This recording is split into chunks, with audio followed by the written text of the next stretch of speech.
And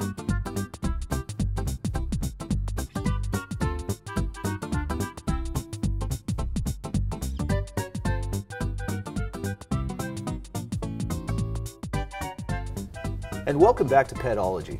We're going to call this the Home Sweet Home segment because we're going to be talking about different methods of taking care of various kinds of animals. Now, we're getting close to Halloween, even though we're kind of getting, into that frame of mind, into that kind of mood, and we're going to be talking tarantulas today. So I'm here with Sammy, our animal expert, and she's got a couple of real nice creepy crawlies here with us today. So tell me a little bit about what you have right there. Well, this is Charlotte, and she is what's called commonly called a rose-haired tarantula. The scientific name is Grammostola rosea. And these are probably the most docile, the most quote-unquote friendly type of tarantula. They're relatively easy to care for. Nice. They don't require a lot in terms of humidity, temperature, and they're quite hardy. Excellent. Now, Charlotte, first off, perfect name, Charlotte's Web. I'm sure that was by design, was not an accident. Just a little bit, right? Now, normally, tarantula isn't really the first type of animal you would think to be a pet, and especially here in Winnipeg. Yeah. Do we find that there's a lot of instances of people, buying tarantulas? I think for some there are. It's a culture, so to speak. What drew me to them is actually when I started researching tarantulas, the colors that some of them go in. A lot of them are illegal in Winnipeg, but I mean, you can get tarantulas that are the color blue of the top of that tank, that are bright pinks, bright purples, and that's what kind of drew me to them, how unique they are. People always think, black fuzzy. Yeah, for sure. But there's so much more to them. No, for something like this, like where would a normal region for this type of animal, where would it come Chile. From? Chile? Chile, yeah. Really? That's it. So Chilean rosehair. Oh, wow. a South American manages to migrate itself over here. That's fantastic. Now, taking care of something like this is, I'd be a novice. This isn't something that you'd normally think about. Now, in terms of cages, in terms of where it would occupy, what would be involved? Well, this is Charlotte's kind of area here. So for this species, they like a little bit more drier. Right.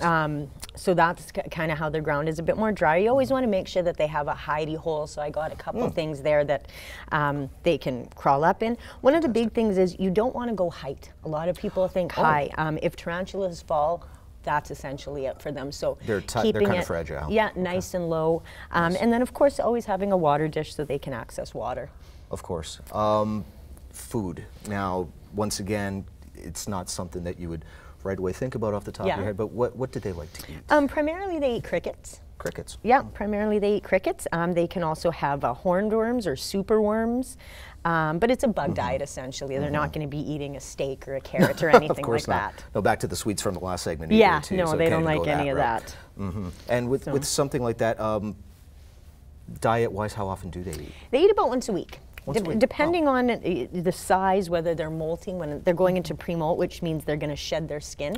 They're not going to eat, and about a week after, they probably won't eat. But and you have to vary the size. So, for example, I'm going to see if I can just put her down for a sec. Sneak my hand up. You can. We got that here, covered. We got a tiny, tiny little tarantula. Multitasking here. It's working out very well. Where did it go? I don't know if you can get in there, but it's right in there. She's about the size of a dime. Our illustrious cameraman can do it. This is just a scaled down version of essentially the same setup, kind of a drier material, so a couple hidey holes, and a lot of this stuff, I mean, some you can see that are bought from the store, but these are also Kinder Egg surprises that make great Chihuahua tarantulas.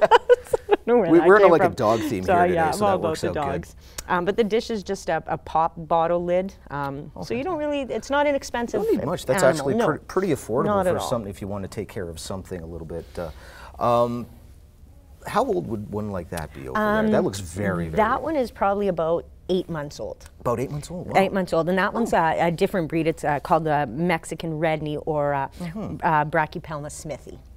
So, and both these are types of tarantulas you can legally have in Winnipeg. There's one more called an aviculera, or commonly known as the pink toad, and these are the three that you can legally have in Winnipeg. I hope I'm not being tested on this later, because that's a lot to remember. But big names. Where are some of the types that aren't actually legal in town? There are some, obviously, getting them is just kind of, really difficult or? Well, it's actually not. There's places online where you can pretty much get any kind of tarantula. There's a very popular website called Tarantula Canada, and you can pretty much order any type of tarantula on there. Wow.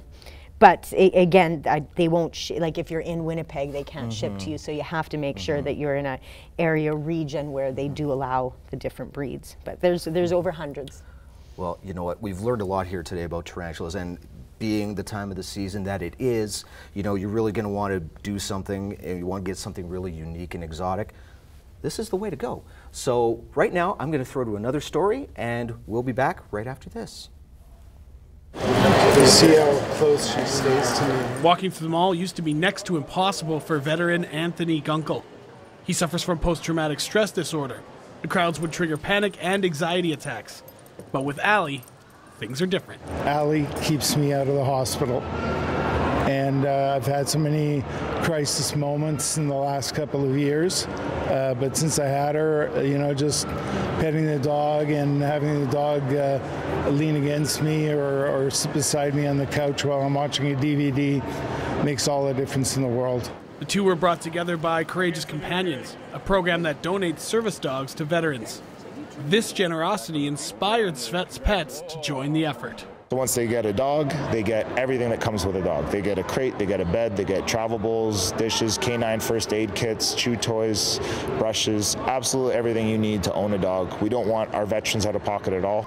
The former Blue Bomber says working with Courageous Companions opened his eyes to what the men and women in the military have experienced.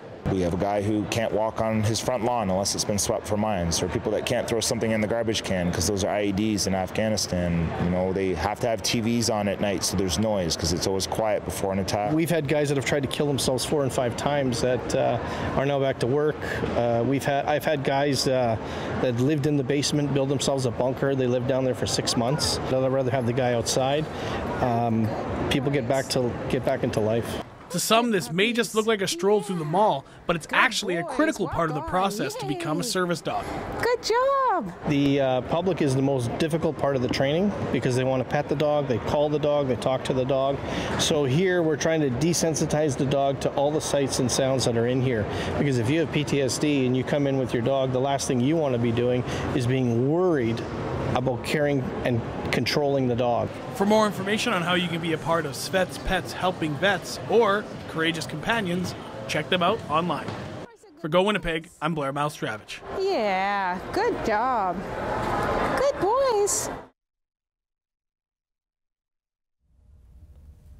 Everybody, welcome back to Petology. Did you miss me? I missed you.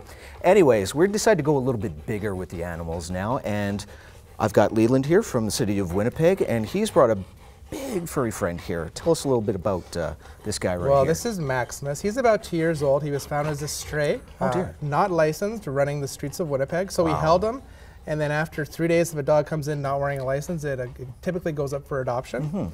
And so now he's waiting for a wonderful home. He's looking for an experienced dog owner, somebody who's strong. He's very friendly. He loves to give kisses. He does. He slobbers. He loves to slobber on people. He knows sit. He knows paw. He's also very strong. So he is well trained. It's important that somebody has very strong arms to be able to handle this dog and takes him to some good dog training. These are just show muscles, so don't know if that rules me right out there. Right. But breed of dog? He looks like kind of a Rottweiler. He's kind of a Rottweiler mix. Yeah. Yeah. He's obviously, very playful. We've been having a lot of fun with him in the green room, and he's been a real trooper. He's been waiting a little bit, but he's really doing a great job tonight. Absolutely. Glad to have him. Now, you are with Animal Control Services. Tell us a little bit about what you guys do. So we're the City of Winnipeg Animal Services Agency. We're at Logan and McPhillips. We're open 7 days a week. So if people want to check us out, I encourage them to come on down. But we essentially do animal control in Winnipeg, bylaw enforcement. Excellent. That's everything from stray dogs running down the street to my neighbor's dog's barking, what are you guys going to do about it? To licensing, to emergency response. So there's lots of things that we do. We do about 10,000 activities a year that involve something with an animal. That, like incident level, that everything. Kind of thing? So people, they can call 311. Through 311 we get calls of enforcement activities such as dogs running loose where they're not supposed to, or my neighbor has a cat or a dog and it's not licensed, what are you guys going to do about it? That kind of stuff. So about 10,000 calls a year. That's incredible. I never realized it was at that volume. Any interesting, weird type of calls that you, something completely off the map? Well, at the end of the day, you know, we always encourage people to own dogs and cats as companion animals. Excellent. The majority of calls that we handle are dogs, but we come across once in a while exotic animals when they're, you know, they're not in the best of shape. They're on the streets or whatever. So, you know, the occasional exotic animal, the occasional commercial animal from a goat or a chicken or something like that. But at the end of the day, most of the work that our team of staff and volunteers do is companion animals such as dogs and the occasional cat. No, it's a fantastic amount of work you do now. In addition to what you do, now you are involved in licensing, you are involved in bylaw enforcement. Now, over the last month or so, there have been some changes to the bylaws and the rules. Maybe you can tell us a little bit about that. Okay, so we haven't had any changes. We've actually had dog licensing in Winnipeg for over 100 years. We became something known as zero tolerance in 2011 on dog licensing, which meant if, at the end of the day, for people who chose not to get a license for whatever reason, if our officers made contact with you, you're going to get a ticket. Right.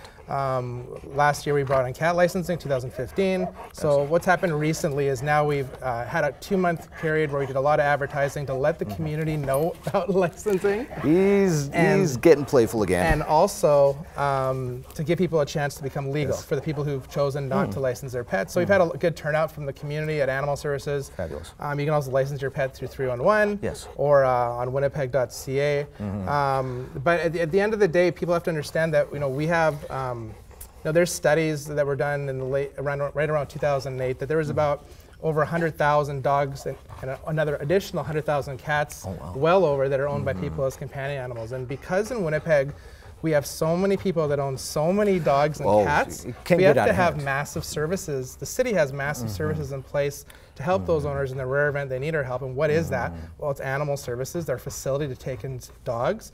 But we also have a contract with the Winnipeg Humane Society where the city pays the Humane Society to be the place where Winnipeggers can take in stray cats. We have emergency response. So if there's a house fire at 2 in the morning tonight and there's animals involved, we respond with the fire and paramedic service to help those animals. There's lots of things that we do. So licensing it's about 2 things. It's about adding some protections to your pet. So when you get a license, you put it on your dog, you put it on your cat with a breakaway collar.